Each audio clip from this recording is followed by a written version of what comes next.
कभी भारत का कौन सा अंग्रेज अफसर बाघ के शिकार के लिए प्रसिद्ध है? भारत का कौन सा अंग्रेज अफसर है जो बाघ के शिकार के लिए प्रसिद्ध है? तो जॉर्ज यूल जो बाघ के शिकार के लिए प्रसिद्ध है, जॉर्ज यूल। जानवरों के लुप्त होने के कौन से कारण है? तो इसका जानवर को मारकर हिंदुस्तान के शब्द बनाना ये सही है। दरबारी तथा नवाबों को बाघों और दूसरे जानवरों के शिकार करना ये सांस्कृतिक हिस्सा है, ये भी सही है। शिकार के खेल ट्रॉफी के रूप में देखना ये भी सही। तीनों के तीनों सही हो जाए। जंगलों पर वन विभाग के नियंत्रण स्थापित करने के बाद लोगों पर क्या प्रभाव पड़ा? वनवासियों के जीवन प्रभावित हुआ।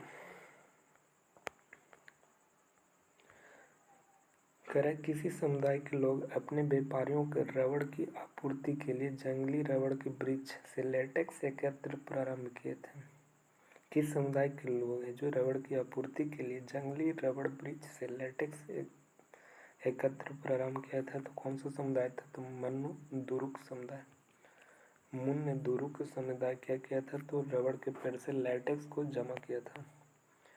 निम्न में से किसे आपराधिक कबीला नहीं कहा जाता है? तो आपराधिक कबीला नहीं कहा जाता किसको? संथाल को। संथाल को आपराधिक कबीला नहीं कहा जाता।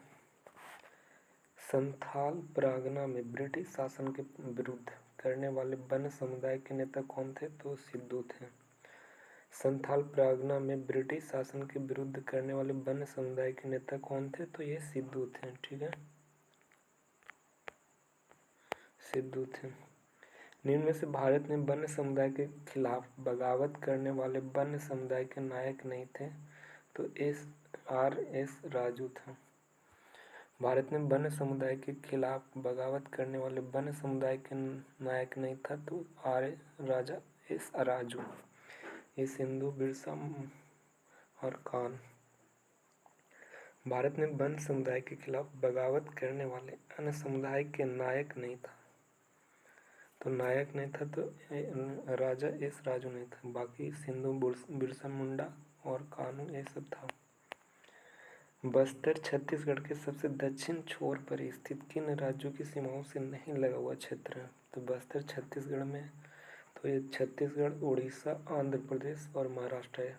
ये सब राज्य से सीमा लगती, लेकिन तेलंगाना से नहीं लगता।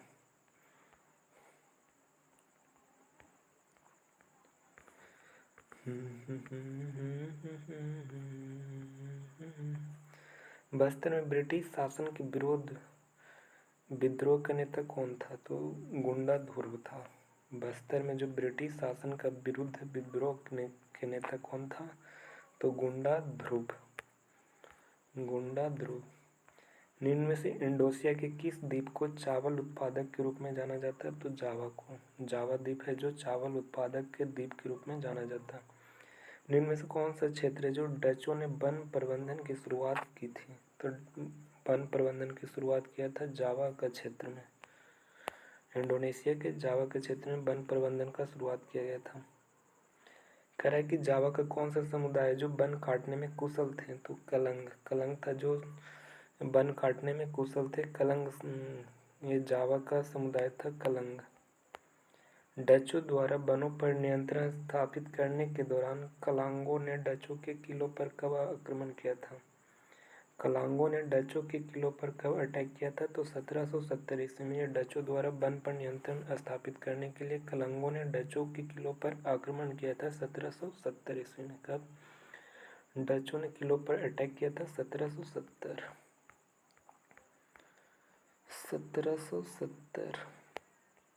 करा सामूहिक रूप से पेड़ काटने और लकड़ी ढोने के लिए भैंस उपलब्ध कराने का काम मुफ्त में करने की व्यवस्था को किस नाम से जाना जाता है?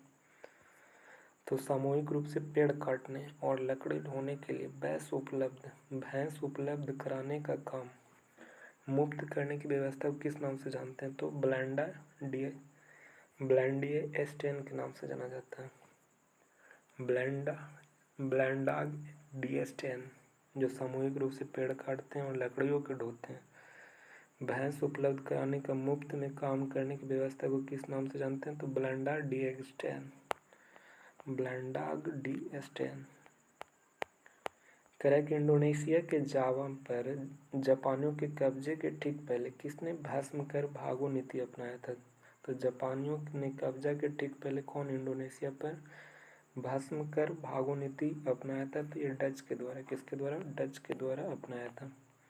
जम्मू कश्मीर के चरवाहों को क्या कहा जाता है? तो इसे गुज्जर बकरवाल है। गुज्जर बकरवाल जनजाति है जो भेड़ बकरियों को पालकर चरवाहा के रूप में कार्य करता है। चरवाहा। सर्दी में गुज्जर बकरवाल समुदाय के लोग कहाँ चले जाते हैं? तो शिवालिक के निचली पहाड़ियों पर चले जाते हैं। सर्दी में गुज्जर बकरवाल समुदाय के लोग कहाँ चले जाते हैं? तो शिवालिक के नीचे पहाड़ियों पर, शिवालिक के नीचे। गद्दी समुदाय के लोग कहाँ रहते हैं? तो ये हिमाचल प्रदेश में। गद्दी हिमाचल प्रदेश, हिमाचल प्रदेश। गढ़वाल कुमायूं के इलाके पहाड़ियों के निचले हिस्से के आसपास पाए जाने वाले शुष्क या सूखे जंगल का इलाका को क्या कहा जाता है? तो इसे भावर कहते हैं। गढ़वाल और कुमायूं के इलाके में पहाड़ियों से निचले हिस्से के आसपास पाए जाने वाले शुष्क या सूखे जंगल के इलाका को क्या कहते हैं? तो भावर कहते हैं। गढ़वाल और कुमायूं के इलाका में पहाड़ियों के निचले हिस्से के आसपास पाए जाने वाले शुष्क या सूखे जंगल को क्या कहते हैं? तो इसे भावर कहा जाता है। गद्दी समुदाय के लोग सर्दी के मौसम में अपना समय कहाँ व्यतीत करते थे? तो गद्दी एक कश्मीर घाट शिवालिक के पहाड़ी में चल जाते हैं सर्दी के मौसम में गद्दी समुदाय बकरी चराने। इनमें से कौन हिमालय चरवाहे नहीं थे? तो किन्नौरी थी, शेरपा था, भूटिया था, लेकिन कुरमा नहीं था। कौन से हिमालय चरवाहे नहीं थे? तो कुरमा। कह रहा है कि इनमें से धंगर समुदाय जाना माना चरवाहे कहाँ पर था? तो ये धंगर समुदाय ये जाना माना चरवाहे कहाँ पर था? तो ये महाराष्ट्र में था। कहाँ पे? धंगर समुदाय जो चरवाहे के रूप में जाना जाता था महाराष्ट्र का था। 19वीं सदी में किस विदेश यात्री ने मैसूर को अपनी यात्रा के दौरान गोल्ला समुदाय का दौरा किया था? तो बुक्कानन। बुक्कानन था जो विदेशी यात्री था जो मैसूर के अपनी यात्रा के दौरान गोल्ला समुदाय का दौरा किया था। तो बुक्कानन। बुक्कानन। किन किसानों ने धनगरों को खुलकर स्वागत करते थे? तो कोकनी किसान। कोकनी किसान था जो धनगरों को खुलकर स्वागत किया करता था, कोकनी किसान। निम्न में से रायका समुदाय के लोग कहाँ रहते हैं? तो ये राजस्थान में। कहाँ पे? राजस्थान में रायका समुदाय के लोग रहते हैं। ये राजस्थान में। गुल्ला समुदाय कौन से कथन से? तो गुल्ला समुदाय का, यह समुदाय के लोग गाय भैंस पालते हैं, गाय भैंस पालते हैं। गुल्ला समुदाय। यह समुदाय कर्नाटक के आसपास, कर्नाटक नहीं, ये कहाँ की है? तो कर्नाटक का नहीं है। रायका लोग कौन सी मवेशी नहीं पालते हैं? तो मुर्गी नहीं पालते थे। बकरी, भेड़, ऊँट पालते हैं लेकिन मुर्गी नहीं पालेगा, मुर्गी।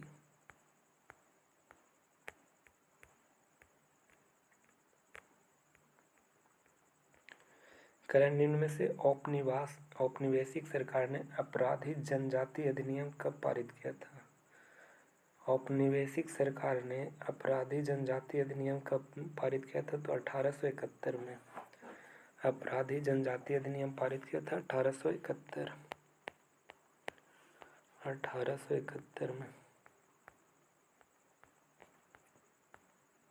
कैनिन में कौन अफ्रीका के चरवाहा नहीं है? तो ये धंगर है जो अफ्रीका का चरवाहा नहीं है।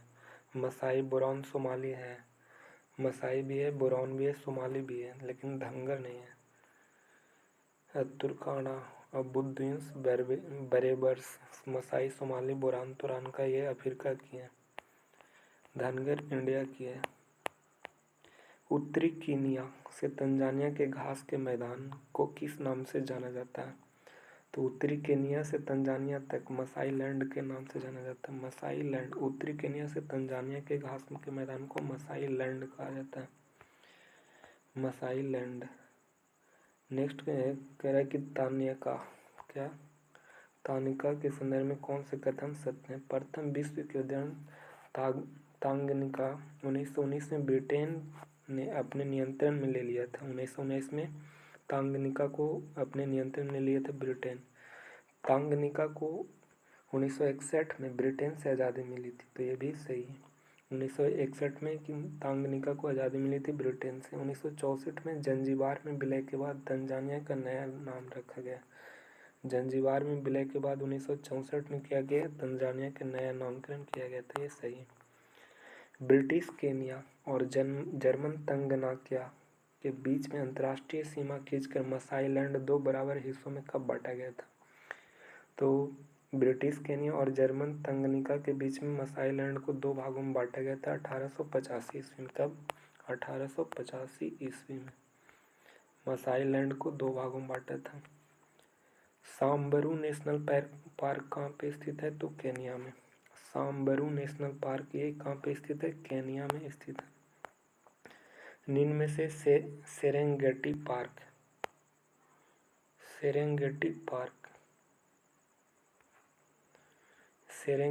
पार्क सांबारू नेशनल पार्क 157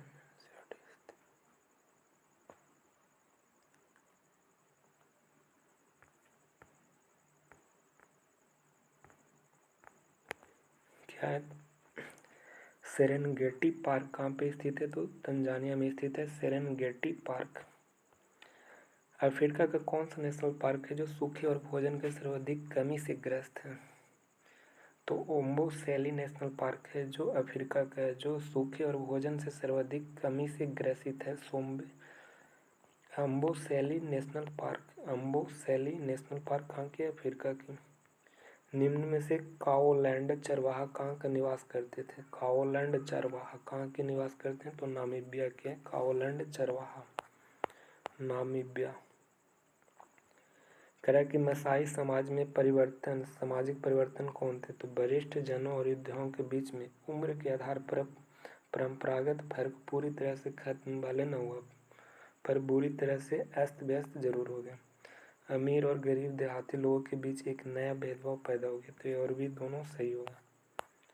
मसाई समुदाय के संदर्भ में कथनों पर विचार करें। तो इसमें कह रहा है मसाई समाज में वरिष्ठ जन समुदाय ज़्यादातर नौजवान होते हैं और मुख्य रूप से लड़ाई लड़ने और कबीला की हिफाजत करते हैं। तो ये सही है। योद्धा समुदाय से जुड़े मामलों के विचार विमर्श करते हैं और अहम फैसले करने के लिए समय समय पर सभा भी करते हैं। तो एक और दोनों की हो जाएंगे सही, बाकी सब गलत है। यूरोप में राष्ट्रवाद का उदय टॉपिक है। फ्रेडरिक सोरियो किस देश से संबंधित कलाकार है? तो ये फ्रेडरिक सोरियो फ्रांस से संबंधित कलाकार है। फ्रेडरिक सोरियो के 4 चित्रों का एक श्रृंखला कब बनाई गई थी? तो 1848 में बनाया गया था। 4 चित्रों का श्रृंखला बनाया गया था फ्रेडरिक सोरियो का 1848। निरंकुशवाद से आप क्या समझते हैं? तो निरंकुशवाद से ऐसी सरकार जो शासन व्यवस्था है जिसकी सत्ता पर किसी प्रकार का कोई अंकुश न हो, सत्ता व्यवस्था पर कोई प्रकार का अंकुश न हो, उसे निरंकुशवादी सत्ता कहा जाता है। राष्ट्रवाद की पहली स्पष्ट अभिव्यक्ति कब हुई थी? राष्ट्रवाद का पहली स्पष्ट अभिव्यक्ति कब हुआ था? तो 1789 में राष्ट्रवाद की पहली स्पष्ट अभिव्यक्ति हुई थी 1789। राष्ट्रवाद का पहली स्पष्ट अभिव्यक्ति निम्नलिखित में किस क्रांति से हुई थी? तो राष्ट्रवाद का सबसे पहले कहाँ से शुरुआत हुआ था? स्पष्ट अभिव्यक्ति 1789 में हुआ था अमेरिकी क्रांति से, फ्रांसीसी क्रांति से हुआ था। राष्ट्रवाद का पहली स्पष्ट अभिव्यक्ति 1789 में फ्रांसीसी क्रांति के साथ हुआ था। फ्रांसीसी क्रांति के समय जर्मन पंचांग का मुख्य पृष्ठ किस पत्रकार ने डिजाइन किया था? फ्रांसीसी क्रांति के समय जर्मन पंचांग का मुख्य पृष्ठ किस पत्रकार के डिजाइन किया था? तो एंड्रिया एस रेवमान के द्वारा फ्रांसीसी क्रांति के समय जर्मन पंचांग को पत्रकार डिजाइन किया गया था एंड्रियास रेनबेन के द्वारा। डैश नेपोलियन की संहिता के नाम से जाना जाता है? तो 1804 के नागरिक संहिता को नेपोलियन संहिता कहा जाता है। 1804 के नागरिक संहिता को नेपोलियन संहिता कहा जाता है। लाइप्सिंग का युद्ध कब हुआ था? तो 1813 में। लाइप्सिग का युद्ध कब हुआ था? तो लाइप्सिग का युद्ध हुआ था 1813। लाइप्सिग 1813। इटली के एकीकरण कब हुआ था? नेपोलियन ने इटली पर हमला कब किया था? तो 1797 में। नेपोलियन ने इटली पर हमला किया था 1797। इटली के एकीकरण का कब हुआ था? तो 1859 से 70 के बीच में। इटली का एकीकरण 1859 से 17 के बीच में, 70 के बीच में। जर्मनी का एकीकरण कब हुआ था? तो 1866 से लेकर 1871 के बीच में हुआ था जर्मनी का एकीकरण, 1876 से 71 के बीच में। इंग्लैंड में औद्योगिकीकरण किस सदी में प्रारंभ हुआ था? तो 18वीं सदी में इंग्लैंड में। फ्रांस और जर्मनी में औद्योगिकीकरण में किस सदी में आरंभ हुआ था? तो 19वीं सदी में। फ्रांस और जर्मनी का औद्योगिकीकरण किस सदी में आरंभ हुआ था? तो 19वीं में। और इंग्लैंड में 18वीं, फ्रांस और जर्मनी में 19वीं सदी में प्रारंभ हुआ था औद्योगिक क्रांति। नेपोलियन की हार किस हुआ था? तो 1815 में हुआ था नेपोलियन की हार। 1815 में नेपोलियन ने जर्मन महासंघ में कितने राज्य स्थापित किया था? तो नेपोलियन ने जर्मन महासंघ में कितने राज्य स्थापित किया था? तो टोटल 39 राज्य को स्थापित किया था। 39। जिउसेप्पी मैसेनी कहाँ का क्रांतिकारी था? जिउसेप्पी मैसेनी कहाँ की क्रांतिकारी था? तो इटली का था। जिउसेप्पी मैसेनी इटली का था, जो 1807 में जेनेवा में इसका जन्म हुआ था। जिउसेप्पी मैसेनी का जन्म कहाँ हुआ था? तो जेनेवा में हुआ था 1807 में। जिउसेप्पी मैसेनी का जन्म कब हुआ था? तो 1807 में। यंग इटली और यंग यूरोप की स्थापना किसने किया था? तो जोसेफ मैसेनी ने यंग इटली और यंग यूरोप की स्थापना किया था जोसेफ मैसेनी के द्वारा। करा कि प्रथम उदारवादी विद्रोह फ्रांस में कब हुआ था? प्रथम उदारवादी विद्रोह फ्रांस में कब हुआ था? तो 1830 में। 1830 में प्रथम उदारवादी विद्रोह फ्रांस में कब हुआ था? 1830। जब फ्रांस छिपता है तो बाकी यूरोप की सर्दी जुकाम हो जाती है, कथन किसका है? तो मेटरनिख ने बोला था। जब फ्रांस छिपता है तो बाकी यूरोप में सर्दी जुकाम हो जाता है, ये मेटरनिख के द्वारा कहा गया था। यूनानियों की आज़ादी के लिए संघर्ष कब प्रारंभ हुआ था? तो 1821 में। 1821 में यूनानियों की आज़ादी के लिए संघर्ष प्रारंभ हुआ था। 1821 में। यूनान को स्वतंत्र राष्ट्र की मान्यता किस संधि से मिला? यूनान को स्वतंत्र राष्ट्र की मान्यता किस संधि से मिला? तो कुस्तुनतुनिया की संधि से। कुस्तुनतुनिया की संधि कब हुआ था? तो 1832 में हुआ था। यूनान को स्वतंत्र राष्ट्र की मान्यता मिला था कुस्तुनतुनिया की संधि से। यूनान के स्वतंत्र राष्ट्र की मान्यता कब मिली थी? तो 1832 में मिला था। पेरिस में कीर्षक विद्रोह कब हुआ था? 1848 में पेरिस में कीर्षक विद्रोह हुआ था। 1848। सिलेसिया के बुनकरों के ठेकेदार के खिलाफ कब विद्रोह हुआ था? तो सिलेसिया के बुनकरों ने ठेकेदार के खिलाफ क्या कर दिया? विद्रोह कर दिया गया था। कब? 1845 में किया था। सिलेसिया के बुनकरों के ठेकेदारों का विरोध किया था। सिलेसिया के बुनकरों ने ठेकेदार के खिलाफ क्यों विद्रोह किया था? तो ठेकेदार द्वारा बुनकरों को शोषण करता था। क्या करता था? शोषण। 1871 में किसे जर्मनी का सम्राट घोषित किया था? तो विलियम प्रथम को घोषित किया था। 1871 में जर्मनी का सम्राट घोषित किया। 19वीं सदी के मध्य में इटली कितने राज्यों में बटा? 7 राज्यों में बटा था इटली। टोटल कितने राज्यों में बटा? 7 राज्य। केवल एक सार्डिनिया पिडमोंट एक इटालवी राजघराने का शासन था और उत्तरी भाग में हैब्सबर्ग के अधीन था। मध्य इलाके में पोप शासन था और दक्षिणी में स्पेन का बुर्गो राजाओं के अधीन था। यंग इटली नामक एक गुप्त संगठन किसने बनाया था? तो जोसेफ मैसेनी ने बनाया था। जोसेफ मैसेनी। Young Italy. 1861 में एकीकृत इटली के राजा किसे घोषित किया गया? तो 1861 का 1861 में एकीकृत इटली के राजा घोषित किया इमैनुअल द्वितीय को बनाया गया था, इमैनुअल द्वितीय। यूनाइटेड किंगडम ऑफ ब्रिटेन का गठन किस एक्ट में किया गया था? तो एक्ट ऑफ यूनियन 1707 में। एक्ट ऑफ यूनियन में 1707 में United kingdom of great Britain का गठन किया गया था। नारी रूपको का आविष्कार किस सदी में हुआ था? नारी रूपको 19वीं सदी में इसका आविष्कार हुआ था, नारी रूपको को। कह रहा है नारी रूपको का आविष्कार कलाकारों ने 19वीं सदी में किया और फ्रांस में नारी रूपको को मरियान दिया गया, नाम मरियान दिया गया। तो उपयुक्त में से दोनों हो जाए, मरियान। निम्नलिखित में से कौन बाल्कन क्षेत्र का हिस्सा है? तो उपयुक्त में से सभी, रोमानिया, बुल्गारिया, अल्बानिया और यूनान, मैसेडोनिया और क्रोएशिया, ये बाल्कन क्षेत्र का हिस्सा है। रोमानिया, बुल्गारिया, अल्बानिया, यूनान, मैसेडोनिया और क्रोएशिया, ये सब क्या है? तो बाल्कन क्षेत्र है। बाल्कन क्षेत्र में कौन कौन? रोमानिया, बुल्गारिया, अल्बानिया, यूनान, Macedonia, Croatia, Bosnia Herzegovina, Bosnia Herzegovina, Slovenia, Serbia और मॉन्टेनिग्रो शामिल है। बाल्कन प्लान में कौन कौन? बुल्गारिया, अल्बानिया, यूनान, Macedonia, Croatia, Bosnia Herzegovina, Slovenia, Serbia और मॉन्टेनिग्रो, ये सब क्या है? तो बाल्कन प्लान में शामिल है। एक बड़ा हिस्सा ओटोमन साम्राज्य के नियंत्रण में था। बाल्कन 1871 के बाद यूरोप में राष्ट्रवादी तनाव का क्षेत्र था, ये सही है। बाल्कन था जो 1871 के बाद राष्ट्रवादी तनाव क्षेत्र में था। बाल्कन क्षेत्र एक बड़ा हिस्सा था जो ओटोमन साम्राज्य के नियंत्रण में था। तो उपयुक्त में से दोनों क्या हो जाएंगे? सही। Balkan plan.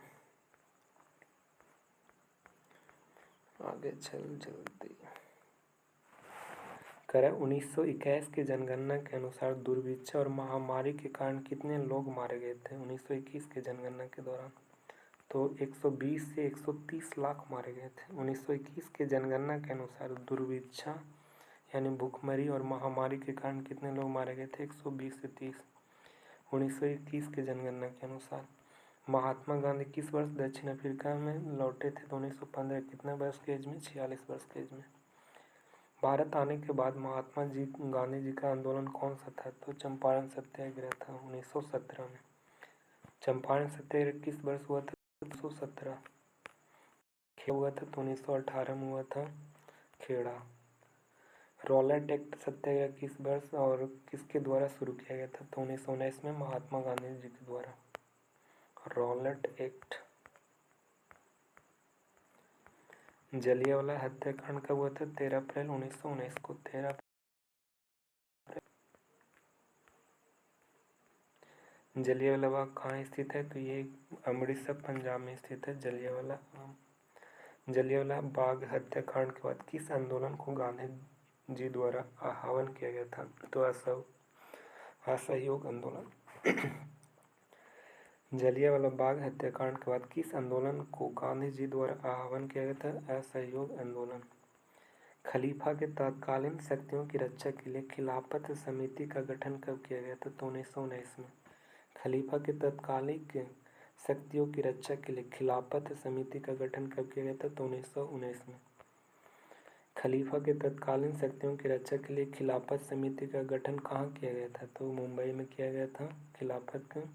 और कब किया गया था खिलाफत समिति का गठन? 1919 में। कहाँ पे? मुंबई में। कहाँ पे? मुंबई। असहयोग आंदोलन कब से शुरू हुआ था? तो 1920 से 22 में तक रहा था, 20 से 22 तक। हिंद स्वराज का लेखक कौन है? तो महात्मा गांधी इसका लेखक है। हिंद स्वराज। हिंद स्वराज पुस्तक कब प्रकाशित हुआ था? तो 1909 में। हिंद स्वराज 1909 में प्रकाशित हुआ था। हिंद स्वराज 1909। प्रसिद्ध पुस्तक हिंद स्वराज। महात्मा गांधी जी ने कहा था कि भारत ब्रिटिश शासन डैश स्थापित किया गया था। तो भारतीयों के सहयोग से स्थापित किया गया था ब्रिटिश शासन को, भारतीयों के सहयोग से। असहयोग आंदोलन पर मुख्य प्रस्ताव 1920 में किस अधिवेशन में पारित किया गया था? तो नागपुर के अधिवेशन में पारित किया गया था 1920 का। असहयोग आंदोलन का मुख्य प्रस्ताव किस अधिवेशन में? तो नागपुर के अधिवेशन में। असहयोग खिलाफत आंदोलन कब शुरू हुआ था? तो जनवरी 1921 में। जनवरी 1921 में शुरू हुआ था असहयोग खिलाफत आंदोलन।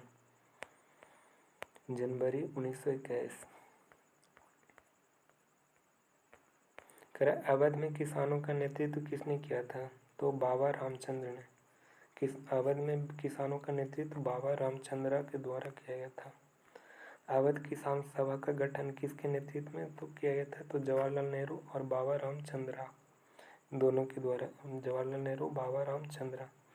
अवध किसान सभा का गठन कब किया गया था? तो 1920 में किया गया था। 1920 में अवध किसान का गठन। अवध किसान सभा का आंदोलन किसके खिलाफ में था? तो तालुकेदार और जमींदार के बीच में था अवध किसान आंदोलन। वह सन्यासी किसान नेता जो फिजी के एक गिरमिटिया मजदूर के रूप में काम किए थे। तो ये थे बाबा रामचंद्र। बाबा रामचंद्र थे जो फिजी में गिरमिटिया मजदूर के रूप में काम किए थे, बाबा रामचंद्र। आंध्र प्रदेश डैश पहाड़ियों में एक उग्रवादी गुरिल्ला आंदोलन फैल गया था। तो ये आंध्र प्रदेश के कौन से गुड्डेम के पहाड़ी में उग्रवादी गुरिल्ला आंदोलन कहाँ फैला था? तो आंध्र प्रदेश के गुड्डेम की पहाड़ी में।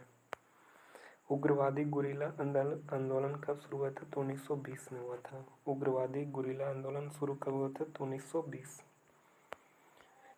1920।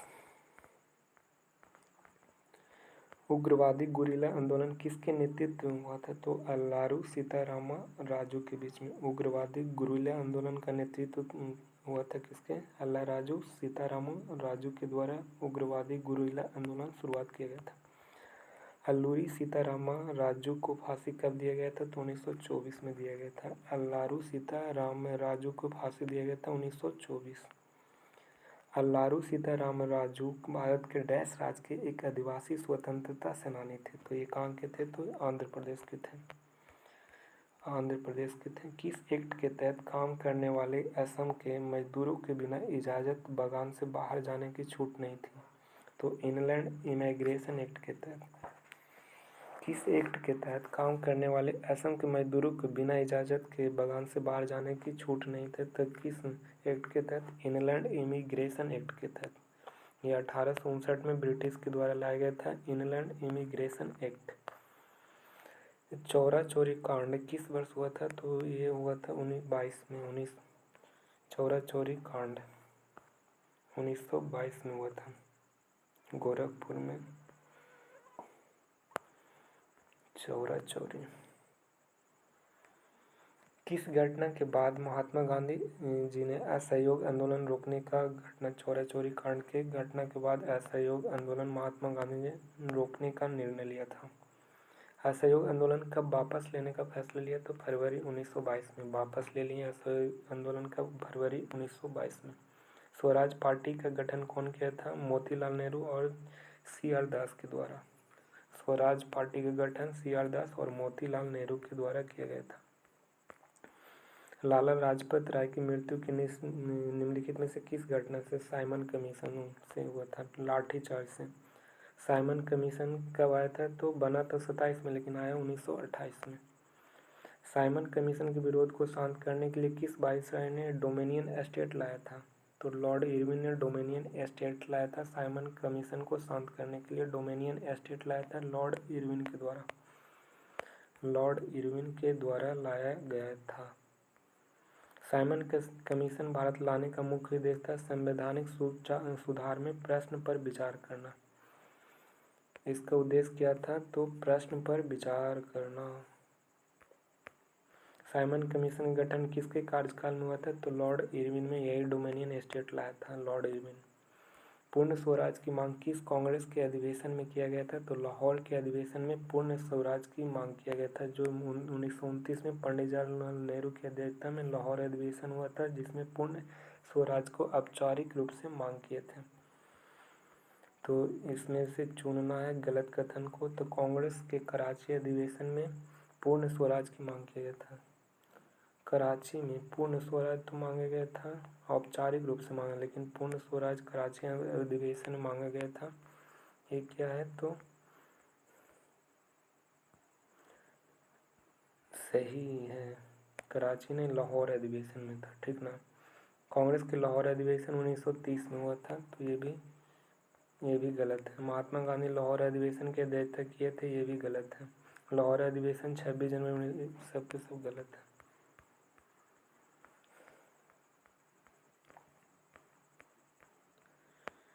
करें महात्मा गांधी जी ने कितने विश्वस्त वॉलंटियरों के साथ नमक यात्रा शुरू किया था? तो 78 अनुयायियों के साथ विश्वस्त वॉलंटियर के साथ नमक यात्रा किया था, 78 था।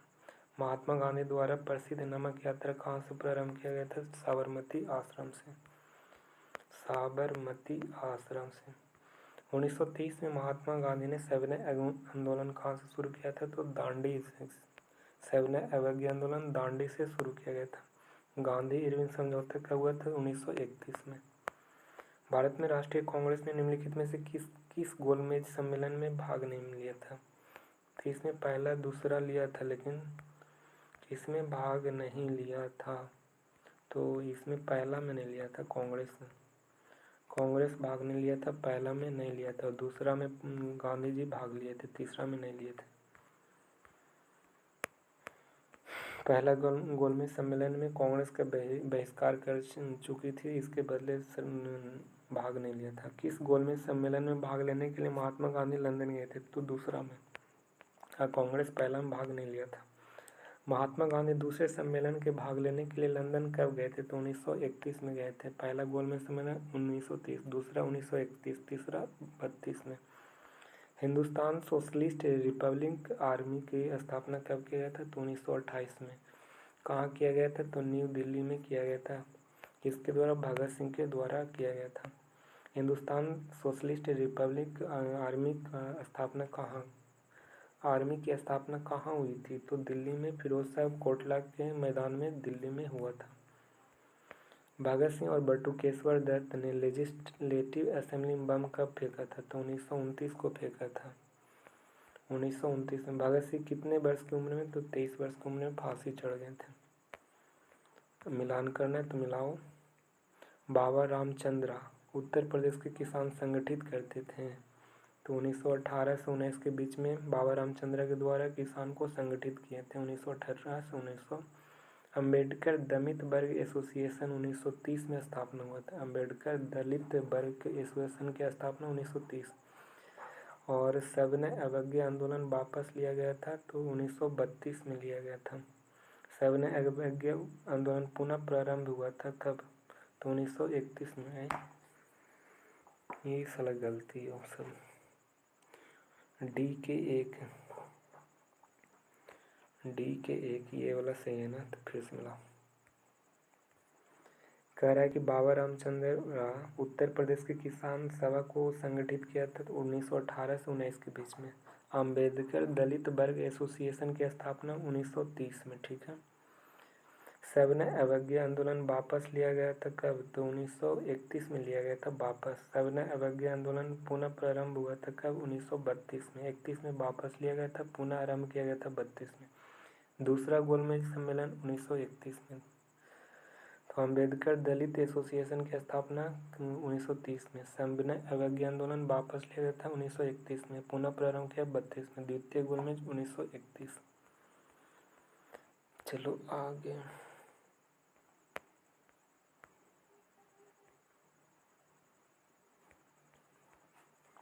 महात्मा गांधी और डॉक्टर भीमराव अम्बेडकर के बीच पूना पैक्ट कब हुआ था? तो 1932 में हुआ था। 1932 में पैक्ट हुआ था। 1932। आनंद मठ उपन्यास के लेखक कौन है? तो बंकिम चंद्र चट्टोपाध्याय। आनंद मठ। भारत माता का विख्यात छवि किसने चित्र बनाया था? तो रविंद्रनाथ टैगोर के द्वारा बनाया गया था। स्वदेशी आंदोलन से प्रेरित होकर रविंद्रनाथ टैगोर ने भारत माता के विख्यात छवि का चित्रित कब किया था? तो 1905 में किया था। 1905 में। भारत छोड़ो आंदोलन कब शुरू हुआ? तो 1942 में शुरू हुआ है। 14 जुलाई 1942 को कार्यकारिणी कांग्रेस की समिति के द्वारा। करो मरो का नारा महात्मा गांधी ने भारत छोड़ो आंदोलन के दौरान दिया था। किस आंदोलन के समय करो या मरो का नारा दिया है? तो भारत छोड़ो आंदोलन के समय के दौरान दिया गया था।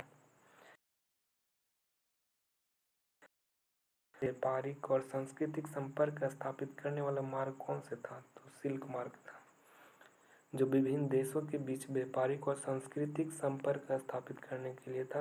ये सिल्क मार्ग था। आधुनिक काल से पहले पूर्वी भारत में उपजा बौद्ध धर्म के किस मार्ग में फैला हुआ था? तो ये सिल्क मार्ग हो जाएगा। सिल्क मार्ग। आधुनिक भारत से पहले सिल्क मार्ग एशिया के किन किन महाद्वीपों से जोड़ते हैं? तो यूरोप, उत्तरी अमेरिका, यूरोप और उत्तरी अमेरिका को जोड़ता है सिल्क मार्ग। यूरोप और उत्तरी अमेरिका को जोड़ता है सिल्क मार्ग। आयरलैंड में आलू का काल कब हुआ था? तो 1845 में आयरलैंड में आलू का काल हुआ था। आलू 18वीं शताब्दी में दुनिया के सबसे धनी देशों में किसे गिना जाता है? तो चीन और भारत को 18वीं शताब्दी में। वैश्विक कृषि अर्थव्यवस्था कब सामने आया था? तो 1890 में वैश्विक कृषि अर्थव्यवस्था सामने आया था 1890। 19वीं सदी में खाद्य पदार्थों के एक जगह से दूसरी जगह पहुंचाने के लिए किसका इस्तेमाल किया गया? तो रेलवे का इस्तेमाल किया गया था। किस फसल की खेती के लिए ब्रिटिश सरकार, भारतीय सरकार ने पंजाब में कैनाल कॉलोनी बसाया था? कैनाल कॉलोनी बसाया था किसके लिए? तो गेहूं और कपास की खेती के लिए कैनाल कॉलोनी बसाया गया था पंजाब में, गेहूं और कपास के लिए। रिंडर पेस्ट नामक बीमारी कहाँ फैली थी? तो ये अफ्रीका में फैली थी। रिंडर पेस्ट नामक बीमारी अफ्रीका में फैली थी। रिंडर पेस्ट नामक बीमारी कब फैली थी? तो 1890 में। कहाँ पे? तो अफ्रीका में फैला था rinder paste, Africa.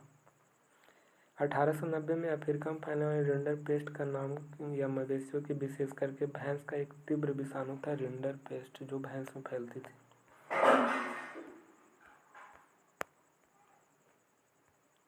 Rinder paste. 19वीं सदी में इस अनुबंध व्यवस्था को क्या कहा गया? तो नई दास प्रथा कहा गया। 19वीं सदी में अनुबंध व्यवस्था को क्या कहा गया? तो नई दास प्रथा कहा गया। त्रिनिदाद और गयाना में कौन सा मशहूर म्यूजिक है? तो चटनी म्यूजिक है। कौन सा म्यूजिक? चटनी। त्रिनिदाद और गयाना में कौन सा मशहूर म्यूजिक है? चटनी म्यूजिक। सन 1800 में आसपास सूती कपड़ा के निर्यात के लिए कुल भारतीय निर्यात के 30% से घटाकर 1817 में कितना प्रतिशत हो गया था? तो 30% से घटाकर निर्यात है जो भारत निर्यात के 30% से घटाकर कितना 3% कर दिया गया था। एक तो डायरेक्ट 27% के घटोतरी हुआ। 1812 से लेकर 1871 के बीच में कच्चे कपास के निर्यात में 5% से बढ़कर निर्यात में कितना कर दिया गया? 35% कर गया।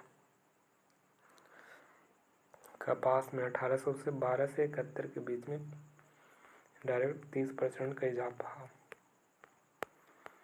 प्रथम विश्व युद्ध के किस देश को कर्जदार के बजाय कर्जदाता देश बन गया? कर्जदाता देश अमेरिका बन गया प्रथम विश्व युद्ध के दौरान। प्रथम विश्व युद्ध में ब्रिटेन में बेरोजगारी बढ़ने लगी थी। उपयुक्त में से कौन सा कथन सत्य है? ये क्या था? अरे यार, प्रथम विश्व युद्ध में पहले ब्रिटेन दुनिया का सबसे बड़ा अर्थव्यवस्था, लेकिन युद्ध के बाद सबसे लंबा संकट झेलने पड़ा। ये सही है। युद्ध के खर्चे की भरपाई करने के लिए ब्रिटेन ने भारत की काफ़ी कर्ज लिए थे। तो काफ़ी कर्ज लिए थे, गलत बात है। 1 और 3 सही हो जाएगा। आर्थिक महामंदी किस वर्ष प्रारंभ हुई थी? तो ये 1929 में। इम्पोर्टेंट है। आर्थिक मंदी 1929 में शुरू हुआ था। भारत में गेहूं की खेती 50% कब गिर गई थी? तो 1928 से 1934 के बीच में 50% गिर गया था गेहूं का खेती। 1928 से 1934 के बीच। 1928 से 1934 में भारत में गेहूं की कीमत में 50% तक गिर गई थी। किसके कारण? महामंदी के कारण गिर गया था। महामंदी के कारण, कम उत्पादन महामंदी शब्द था। युद्धोत्तर अंतर्राष्ट्रीय आर्थिक व्यवस्था का मुख्य उद्देश्य क्या था? तो औद्योगिक विश्व में आर्थिक स्थिरता एवं पूर्ण रोजगार बनाए रखना। ये युद्धोत्तर अंतर्राष्ट्रीय आर्थिक व्यवस्था था जिसमें आर्थिक स्थिरता रखेगा और पूर्ण रोजगार बनाएगा। पूर्ण रोजगार। 1944 में अंतर्राष्ट्रीय मुद्रा कोष की स्थापना ब्रेटन वुड्स सम्मेलन में किया गया था। ये सही है। युद्धोत्तर पुनर्निर्माण के लिए पैसे इंतजाम करने के वास्ते अंतर्राष्ट्रीय पुनर्निर्माण विकास बैंक का गठन किया गया था। 1 और 2 क्या हो जाएंगे? सही। बाकी सब क्या है तो गलत हो जाएंगे। विश्व बैंक IMF के फैसले के कौन सा देश वीटो कर सकता है? तो अमेरिका करता है। विश्व बैंक और IMF के फैसले पर वीटो कौन लगाएगा? तो अमेरिका। इंग्लैंड में सबसे पहले कारखाना कब खुला था? तो 1730 ईस्वी में। 1730 ईस्वी में इंग्लैंड में कारखाना खुला था। 1730। 1760 में ब्रिटेन अपने कपास उद्योग की ज़रूरतों को पूरा करने के लिए कितने पाउंड के कच्चे कपास का आयात करता था? 1760 में 20 लगभग 25 लाख का कपास का आयात करता था ब्रिटेन। सूती कपड़ा मिल की रूपरेखा किसने तैयार किया था? तो रिचर्ड आर्कराइट के द्वारा सूती कपड़ा मिल का रूपरेखा तैयार किया था। मशीन उद्योग युग से पहले अंतर्राष्ट्रीय कपड़ा बाजार में भारत का रेशमी और कौन से उत्पादों की दबदबा था? रेशमी और सूती वस्त्रों का दबदबा था अंतर्राष्ट्रीय कपड़ा बाजार में। भारत में पैदा होने वाला कपास किस किस्म का था? तो महीन कपास था। महीन कपास था भारत में पैदा होने वाला कपास, महीन प्रकार का था। बम्बई में पहली कपड़ा मिल कब लगी थी? तो 1854 में। 1854 में बम्बई में पहली कपड़ा मिल लगा था। 1854। भारत की पहली जूट मिल कहाँ स्थापित हुआ था? तो भारत की पहली जूट मिल कहाँ? पश्चिम बंगाल में स्थापित हुआ था। पश्चिम बंगाल में भारत की पहली जूट मिल स्थापित किया गया था। 1917 में यह स्थापना किया गया था। भारत की पहली जूट मिल कलकत्ता। भारत की पहली जूट मिल की स्थापित 1855 में किया गया था। कहाँ पे? कलकत्ता में।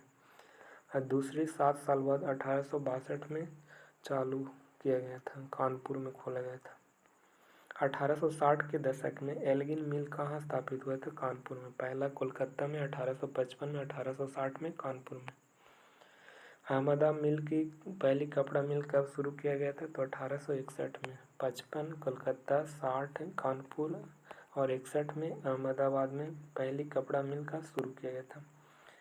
मद्रास में पहली कताई या बुनकर मिल कब शुरू किया गया था? तो 1874 में। पहली कताई और बुनाई मिल 1874 में मद्रास में किया गया था।